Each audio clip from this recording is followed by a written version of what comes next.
flyer that everybody got was more or less an announcement of.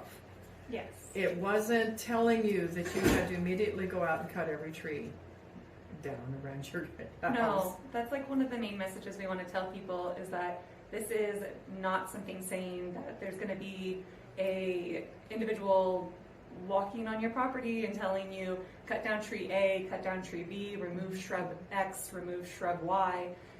This is more for future planning and making small changes to new builds or to people who are doing refurbishments or putting a new roof on. Major exterior remodels. Major exterior remodels that they're going to have to deal with going forward. But there's nobody coming out knocking on doors at this point. Well, heavens knows, if you know anything about in Deschutes County, the Community Development Department, they don't have enough people to do the code enforcement that they need to do, which is, the people with 10,000 cars on their yard, different things like that. So they certainly are not going to have enough people to come out and tell you to cut down this tree and that tree. And if they did come out, I don't think there's enough people actually out there to actually do the work. Well, no, probably not. That's the other thing. That's who you got to call. Yeah, there are actually quite a few more tree service outfits, and here in South County, we have one new one that's coming on as a chamber member is Sabelli's Tree Service. So there are quite a few new tree services, but the reason being is because they're all already busy. And you're gonna have to get on their docket if these are things, but and that's going to cost you money. So I guess are you aware of some of the more or less, I don't want to say free things? I know Walker Range will help you do a short assessment of your properties and make a recommendation. So you can call them. They're down the Crescent area, but it's Walker Range Fire Protection District. And believe it or not, most of us here in the Lapine area are in the Walker Range District. Mm-hmm. They're kind of and Walker Range actually even works outside. And they're actually not really a district. They're actually a patrol. There you go. They're very interesting. Their corporate structure is not like a real fire department, no. But they are one heck of an operation, and however they operate, they do a good job. They do a fabulous job. They are useful. Down there. There is another group that's available for some people. It's the Upper Deschutes River Coalition. Yeah. And they take care of part of Lapine. Not all of it. It's the Deschutes River, not the Little Deschutes, is where they focus most of their attention. They do get grants, and they do have cleanup days, and they do have a deal where you drag your brush out to the side of the road, and they hire a chipper to come by and take care of it. Mm-hmm. So they're a resource as well. They are, and they do have some grant monies available for seniors in particular in southern Deschutes County.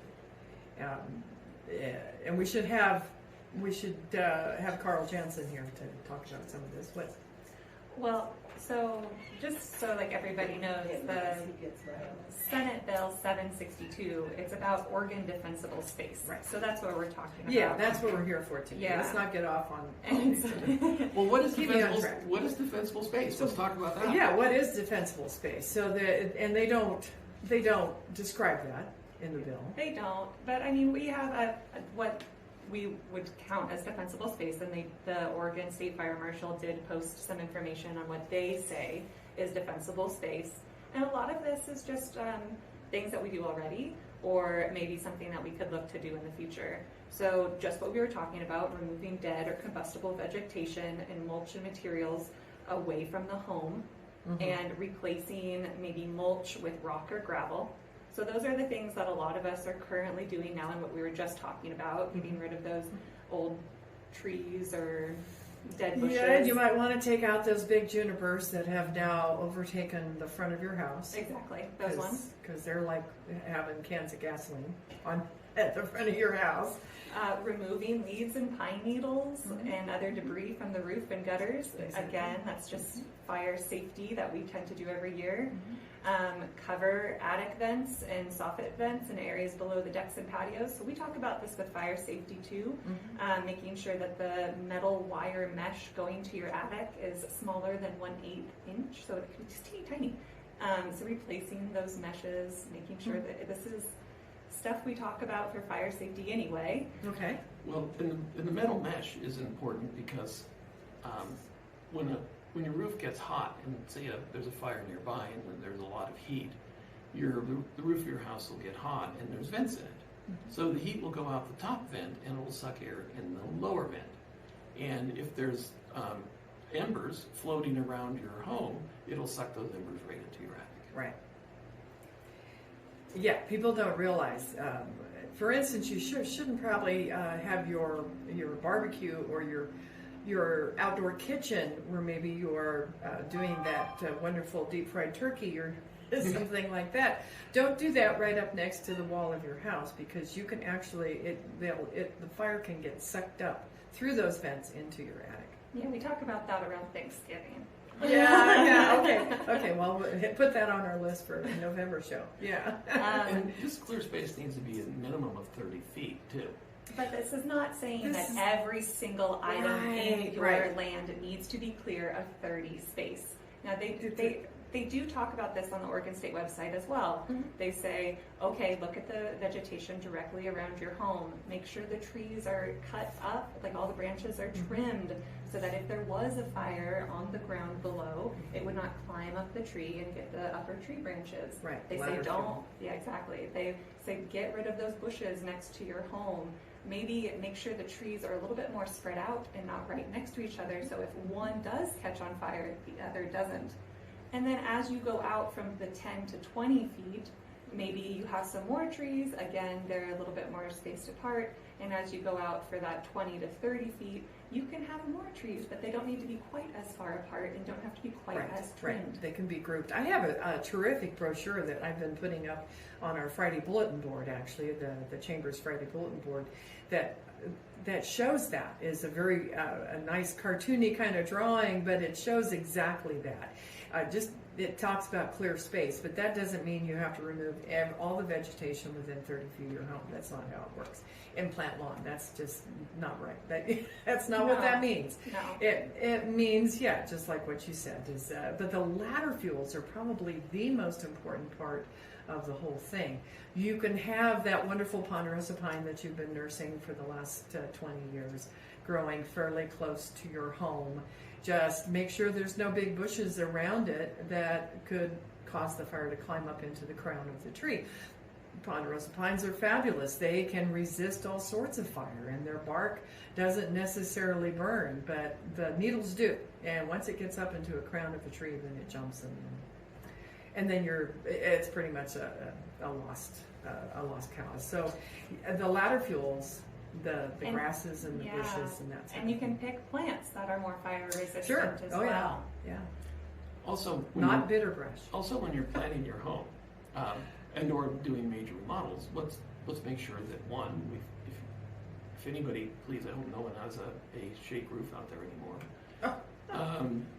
Those need to go. They're fire hazards, and they will burn your house down. So make sure you have a comp roof or a steel roof or some kind of non-combustible roof when you're planning to build your home. Now, another thing that we recommend is no wood siding. One of the best is the concrete siding. That it looks just like wood siding, and it paints just like wood siding. You really can't tell the difference. But this also will prevent fires from getting close to your home. Yes, I would agree with that. Don't come to my house. We are always a work in progress. This is a work in progress. It does not need to be done tomorrow. We are all doing this day by day. Yeah. But I do have. You don't have a wood roof, do you? I don't have a wood roof. No. But I do have wood siding. But I also don't have trees growing up.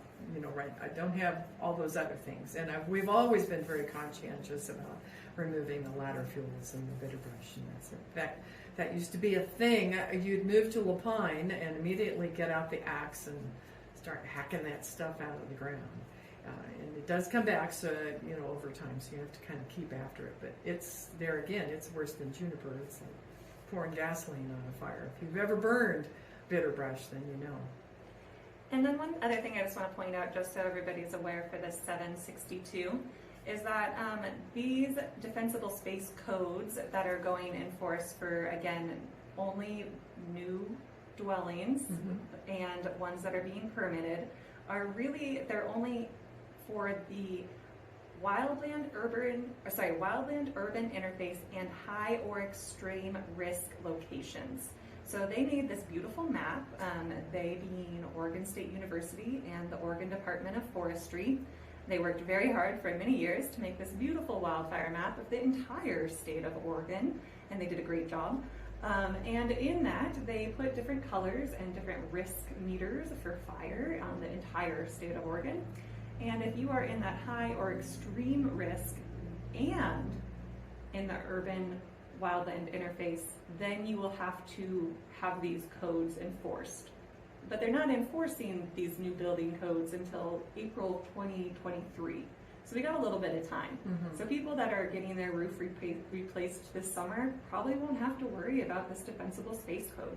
Maybe individuals that are getting new siding this summer won't have to worry about this defensible space code. Boy, did I get a dagger. I know. Okay, I have wood siding too. It's a work in progress, man. So this is going into effect. They said they're not going to do anything, and it should be taking effect when there's somebody coming to check out your new build, April 2023. So it's not immediate. No, it's not. And be aware that we are in the high risk, virtually all of Lapine and Central Oregon. And it's kind of a cool application. You can.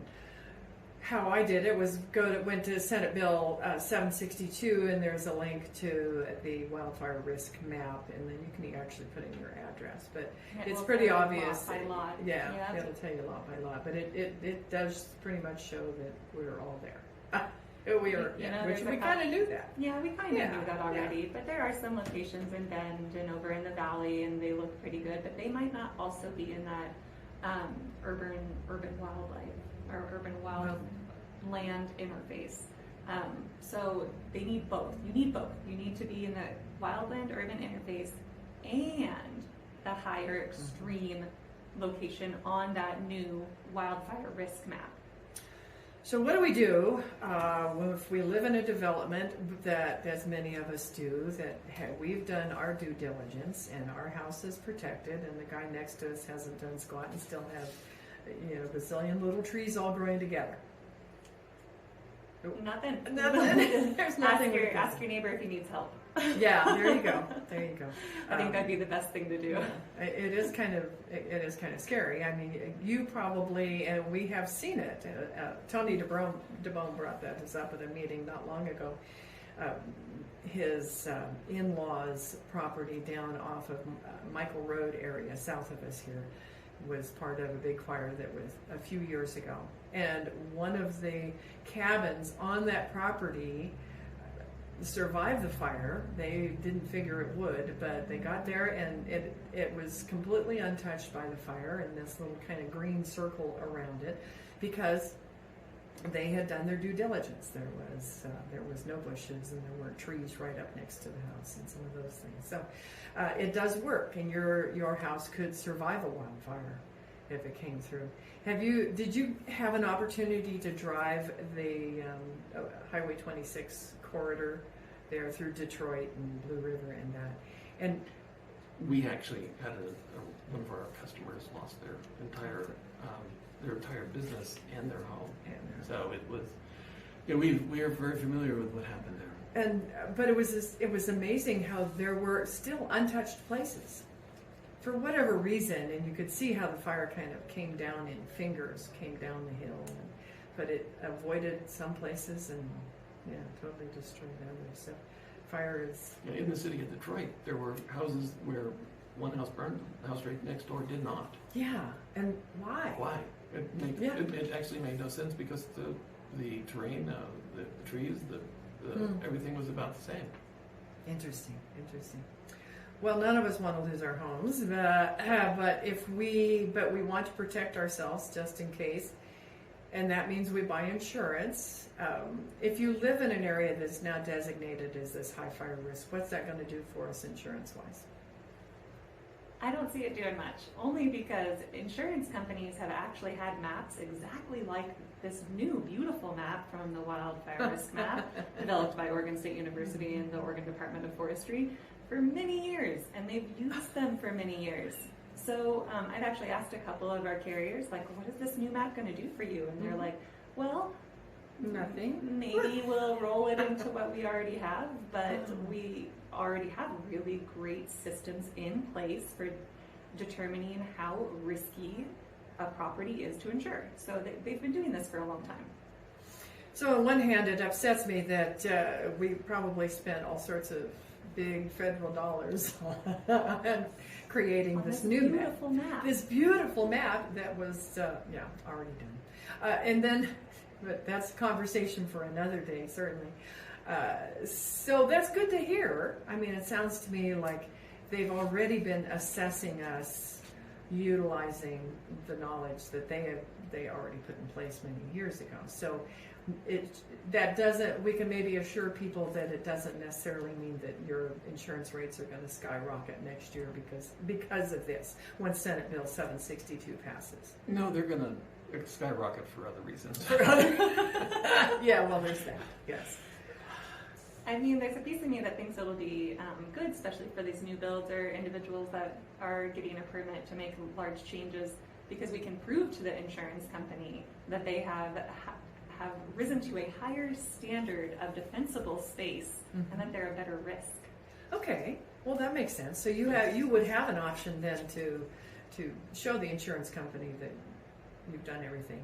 Almost every insurance company now, when we do new business, sends out an inspector. Oh. So at some point, the insurance companies could come out and inspect, and if they didn't feel you had enough defensible space, either tell you to fix it, or they would remove themselves from the risk. That hasn't really started happening yet, but it could, and we're seeing so much more emphasis on this now from all of the insurance companies, and we're talking mostly homeowners right now, but when it comes to commercial, especially out in rural areas, we're seeing many insurance companies just refuse to insure anything that's in a higher, extremely high welfare zone, and that's causing the price for those risks to go up significantly. Interesting. So here in La Pine, we don't have a lot of commercial spaces that have a huge number of trees, but I'm looking across the street and just directly behind Grocery Outlet and Aspen Alley and some of those are residential areas, and they are very heavily treed. What does that do for their insurance rates? Do you look at that? Depends. Depends on the company. Depends on what the companies are doing right then and there. We actually have a risk. We had a risk on Highway 97 downtown La Pine, where we were working on the insurance of, and the two different insurance companies declined the risk because they felt it was in a high fire zone. On Highway 97, hydrant out front, fire department less than a mile away. Wow. They said, we're not going to do it. Now, we found 3 other companies that would do it, but the options then are limited, because the people that we went to that said no, they may have been a better price. So we're going to see a lot of movement, a lot of change, and there's going to be a lot of disruption in what's going on primarily in commercial right now. But if we have another couple bad years, the companies could actually come in and start saying, okay, we're not going to do anything more in this zip code. We're going to get rid of all of our risk in this area and cancel everybody en masse. Could that happen? I'm sure it can, and it might. Yeah. Well, so there's is there a potential for that sort of thing, or is there a potential to be extremely limited in who we can go to for commercial insurance, much like we have found with the event insurance. Frontier Days, we found that, yeah, there's only 2 people left on the planet that, you know, that will insure a Frontier Days type of event. Are we going to be faced that with commercial properties? I think so, yeah. I mean, it could happen for commercial and for residential, but I mean, hopefully not. Hopefully not. Foremost, one of our insurance companies, has actually made a decision not to insure any more homes in our zip code. And a dozen other zip codes in Oregon. They said, we've got so many homes here that if there's a fire, our loss is going to be so big, it'd be catastrophic to them. So they say, we'll keep what we got, we're not canceling en masse, but we're not insuring any more. Now, you go across the border and get down into Crescent and Gilchrist, they have the same issues, same problems, same trees, urban, same trees, but Foremost doesn't have that many risks there, so we can insure. We can insure. So what that particular company is doing is limiting their aggregate amount of exposure they have to any one loss. So Foremost, of course, is one of the few carriers that will insure manufactured homes of any age, not just, you know, the old travel trailer or the old homes, but new ones as well, which are, one could argue, are every bit as fire safe and everything as a standard stick-built home. So who do we go to? Foremost, I think there was only Foremost and like one other, wasn't there? Basically, we have 2 others. One is really an open market and is looking to and grow and so on. The other one is pretty picky. You know, they don't want too many. So we've got like 1.5 market right now. Okay, so people are still buying manufactured homes, and I believe that they're buying them. We're still insuring them. And you're still, mostly because there's a perception that it's quicker, and it may be because the cost of materials and everything, and we actually have fewer contractors, I think, than we used to have, don't we? But yeah. So it is harder to get a contractor and to get them to build a house in maybe the time frame that you need, and so you choose to do a manufactured home. What's going to happen is, which is going to come first? The manufactured housing industry is going to say, I'm sorry, we can't sell this to you because there's nobody that will insure it in your town. No. We don't think that's likely to be a case, but we don't want to predict. Now, we've made some pretty dire predictions here. Yeah. Please, the listening audience out there, do not panic. Do not panic. No. This is a maybe kind of scenario. Yeah. If we can get through a couple of years without having a major wildfire loss where we lose, like we did in 2020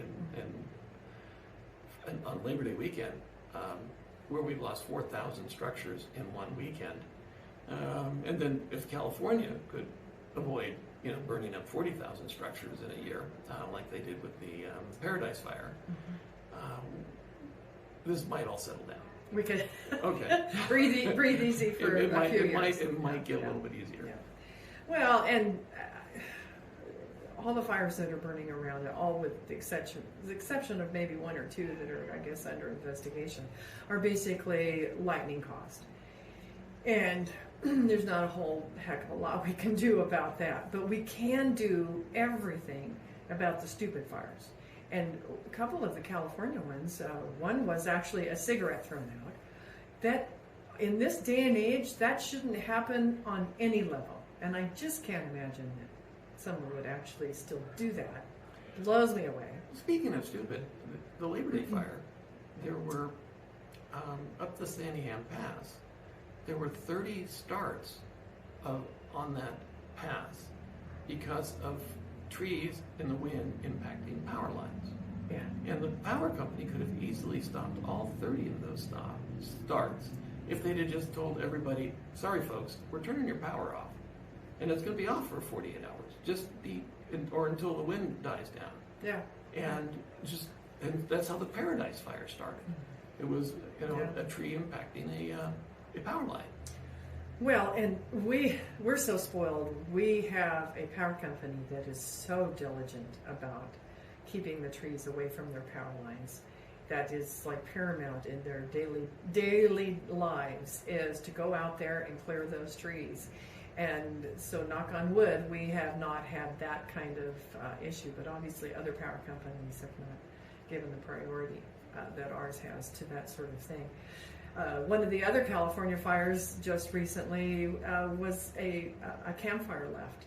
And in that same story, the same news story, they talked about how they had found, I don't know, half a dozen other campfires that people had walked away from. Either had tried to put them out but just didn't do a thorough enough job, or just thought it was out and, walked away. Didn't bother to really do anything.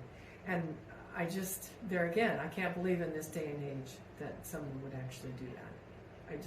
Stupid.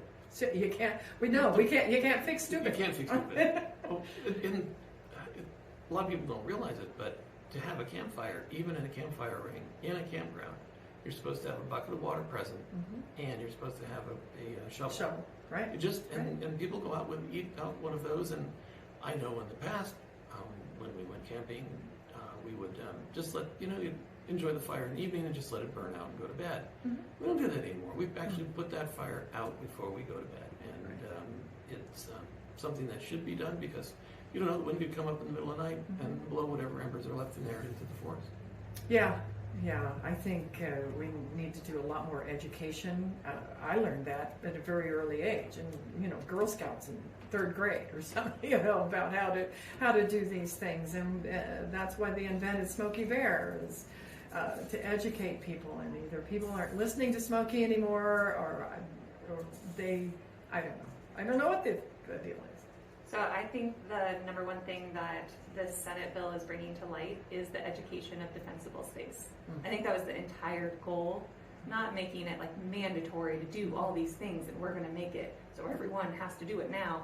I don't think that's the goal. I think the goal is to educate, to bring about removing those dead leaves, removing the pine needles, maybe looking at that ponderosa and saying, is it too close? Maybe not. Or getting rid of those ladder fuels and making sure the sagebrush is back away from your home, that type sort of thing. So instead of us reacting with our hair on fire, pun intended, about the big government, here's one more piece of government telling us how to live our lives, maybe we should look at it more as an education process, as them bringing it to the fore, because this is the point where we have arrived at, that you have to really assess your property, and you have to take responsibility for your own property. Like Rex started out saying, this is the biggest investment you'll make in your life. For just about everybody I know, certainly your house is your biggest investment. And you don't want to be those poor people that I see on TV that have lost everything in the Kentucky floods and the fires and stuff. My heart just breaks for those people, because they're left with nothing. I don't want to be on the nightly news having to tell this story. So I want to do everything possible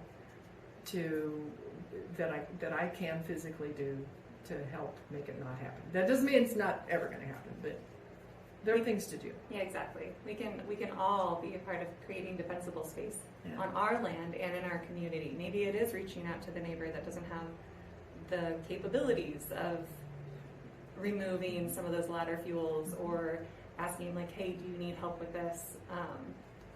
There are a lot of, we didn't bring a whole list of who you can call, but there's a lot of community outpour that can definitely help with that sort of thing. And right now, it's really only, they are mandating it eventually, April 2023. It's a little ways away. We've got a little bit more time. It will be a thing. It will be a thing. But it's the same thing as, someone coming into the home and being like, oh, the electrical's not right. You got to get the electrician back out here. Or, sorry, that's too close to that. You're going to have to move it, whatever it is on the wall. Well, the septic not being correct. Yeah, the septic's next to the well. Nope, not a good thing. Yeah. I think it'll be something more like that. It'll be like, hey, sorry, you can't have that electrical outlet so close to the sink. It's so funny. We used to do these things, and so many people that they want to put their electric panel in the laundry room, which makes sense. You want it in a place that's accessible but away, but they want to put it over the same wall as the washing machine. Can't do that. Sorry, that's but because think about it. The two things that do not mix, water and electricity. Yeah, absolutely. So no, you have to be a few feet away from that. And you're right. That's just, people don't think about those things. So you have to have people kind of keep you on track. Yeah, maybe the landscaper will come in and just be like, just not sagebrush. Yeah, maybe not. Just not that maybe one. You shouldn't do that. Yeah, exactly. Let's put this other fire-resistant, beautiful bush shrub here instead. Yes, and there are many of those. Even these grasses that you see, they really are, for the most part, pretty fire-resistant. Maybe at the very end of the season, the little poofy stuff at the ends is would burn readily, but the plant themselves do not, and are remarkably resilient. Should they? What's the first thing that comes back in the forest? Is the grasses. Yeah, they're remarkably resilient. So we're going to continue this conversation at our chamber breakfast coming up this month in August at the American Legion. We're going to be out in their outside patio because we anticipate it's going to be a lovely morning. We'll be out there, and we are going to have a lot more things. We're going to have a presentation, hopefully from Deschutes, the Upper Deschutes group, and Carl Jansen's always on board to talk about that and talk about maybe some funding that's available for people.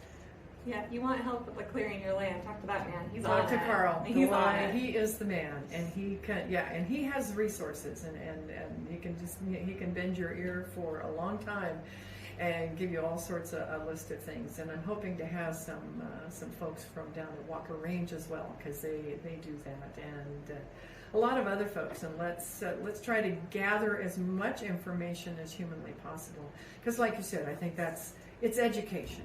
Yeah, don't panic. Panic. Yes, this is happening. Don't panic. Yeah, don't cut down all your trees by yourself and land it on your own house. That's not gonna help you. No, and don't get angry. Oh, I'll cut them all down. No, don't panic. Don't cut down all your trees. This is about education. Yeah. And nothing is a finished project. I think you said you cut down all the trees when you first moved here, and then you look back and you're like, oh, I got to do that again. Yeah, really. There they are. There they are. They grew so quickly. I know. I think it's more of a time flies kind of thing. Well, it's only been 25, 30 years. What the heck? It's come back. Oh, golly. Okay, well, I thank you so much, Rex and Cheri. You want to tell me more? You've got more to say. Just a little bit. Again, you can hear all of this information at our website, on our blog. We did a podcast. There's also a video, and we put it in writing. So however you like to consume your content, if you have questions about your homeowner's insurance or your commercial property insurance, give us a call at 1-800-452-6826, or you can visit us online, www.bancorpinsurance.com. Good job. Yes, Bancorp Insurance is a long time insurance company here in La Pine, offering many different kinds of insurance. And I always try to tell people that, because I don't think people understand. You do something unique, I think, in the insurance world, is you offer, like the contractor's insurance and so many different kinds of insurances, because you have all these different products, and that's pretty nice one-stop shopping. We've worked really hard to become a fully I don't know what to say. Fully rounded. Commercial. We do commercial insurance for all kinds of businesses. We have a great personal lines team that does home and auto and umbrella and so on. And we've actually, over the last 5 or 6 years, developed a truly talented team to talk about Medicare and health insurance. Yeah. Yeah, like I said, one-stop shopping. You can do it all at Bancorp Insurance. There's a shameless plug. And shameless plug. Insurance is complicated. Don't try to do it. Do it at home. Yes. Yeah, if you've ever gotten your policy and been like, wow, that's a lot of pages. Yeah, think about that. Like, it's Yeah, not easy. exactly. No, I appreciate it. I love watching those commercials with lizards and ladies and funny people and stuff like that. And I appreciate the creativity, but I love being able to make a phone call and talk to one of you guys, somebody there in your office or you, and get answers. And I know I feel confident that it's the right answers. And guess what? You call and you actually get a person, and don't have to go through some phone tree. And yeah, Well, thank you, Ann. yeah, I appreciate it. I do appreciate that. I hope that everybody today stopped freaking out about Senate Bill Yeah. 762. Do not And put that hair on fire out. That's yeah, everyone take a breath. Yeah. There we go.